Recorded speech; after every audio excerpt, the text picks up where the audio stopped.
moi j'allais trouver un nid dans les dindingos des deux blés, oh les sillons d'orge et de blé. Très heureux d'être accueilli à la médiathèque des Avirons ce soir. Et puis ça nous a permis de retrouver des amis parce que Lina Maillot c'est une grande amie. Bon, c'est un grand plaisir de se retrouver là ce soir. Puis en plus en l'honneur de Lecomte de Lille, quoi, hein. Les Réunionnais ont tort d'ignorer leur poète. C'est un grand poète, Lecomte de Lille, très grand poète, certainement un des plus grands, non seulement régional, mais national, puisqu'il a quand même été reçu à l'Académie française, hein. Donc non, c'est un grand monsieur que moi je redécouvert à travers mes conférences, hein. On avait tendance à le classer comme gros blanc. C'est une erreur. Il n'avait pas du tout la mentalité de gros blanc, c'était un créole, il était pour l'abolition de l'esclavage, il était pour une réforme de la société. À l'époque, tout appartenait à une petite minorité, hein. C'était encore comme ça jusqu'à quelques dizaines d'années, hein. Aujourd'hui, c'est plus partagé, c'est mieux.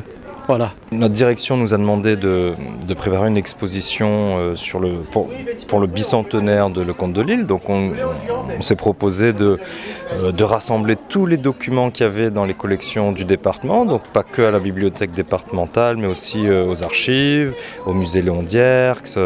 Et en faisant cette exposition, on a aussi d'ailleurs signé un contrat avec l'État qui nous a permis de diffuser hors de la bibliothèque cette exposition. Donc on l'a déclinée, on l'a proposée dès le départ aussi donc aux bibliothèques, aux médiathèques de Lille.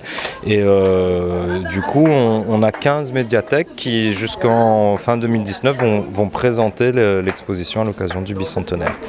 Donc voilà l'initiative. Et dans le cadre de l'exposition, nous avions fait un cycle de conférences et les conférenciers qui sont intervenus à la bibliothèque ont été également proposés avec quand la médiathèque hôte accueille l'exposition, de proposer voilà, une conférence ou une prestation musicale.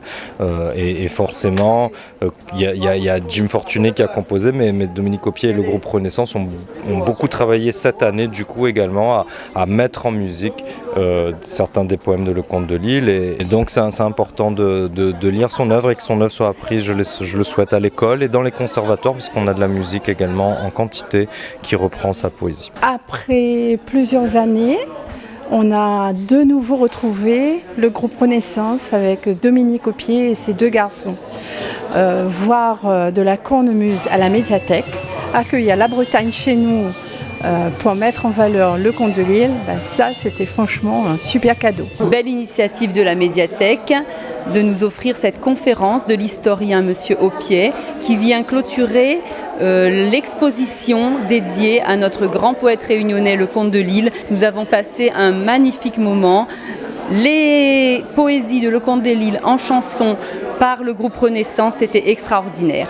Merci à eux. Franchement, c'est surprenant parce que moi, j'ai aucune culture, je dirais même Sega, et j'avais besoin un petit peu d'avancer là-dedans. Et franchement, à travers l'auteur qui est hyper intéressant, hyper humaniste, enfin, c'était vraiment génial. L'actualité de la commune des Avirons dans Mons Aviron.